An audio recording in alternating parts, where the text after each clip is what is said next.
ഈ കുഞ്ഞ് ചാള കയ്യിൽ കിട്ടിയാൽ നമുക്ക് ആദ്യം തോന്നുന്നതിൽ കുഞ്ഞ് ചെറുതായിട്ട് ഇങ്ങനെ വറുത്ത് കഴിഞ്ഞാൽ നല്ല കരിമുരാന്ന് കടിച്ച് തിന്നാൻ തോന്നും. അല്ലെങ്കിൽ പിന്നെ തോന്നുന്നൊരു കാര്യം എന്ന് വെച്ചാൽ മീൻ പീര വെക്കുക എന്നുള്ളതാണ്.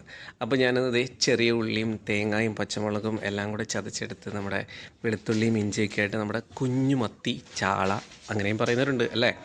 അപ്പോൾ അതെടുത്ത് ചെറുതായിട്ടൊന്ന് നുറുക്കിയതിന് ശേഷം വലിയ പീസായിട്ട് ഇങ്ങനെ കിടക്കുന്നത് വലിയ താല്പര്യം ഇല്ലാത്തതുകൊണ്ട് ചെറിയ പീസാക്കി കുഞ്ഞു മത്തി അങ്ങനെ ആക്കിയിട്ടിട്ടുണ്ട്. അപ്പോൾ അതിന് ശേഷം ഞാൻ മഞ്ഞൾപ്പൊടി കുറച്ച് മുളക് പൊടിയും ചേർത്ത്, കൂടുതൽ മുളക് പൊടി ചേർത്താൽ ചുമന്നിരിക്കും, അതുകൊണ്ട് മഞ്ഞൾപ്പൊടിയുടെ കളർ കൂടുതലായിട്ട് നിൽക്കണം, മഞ്ഞ കളർ വേണം.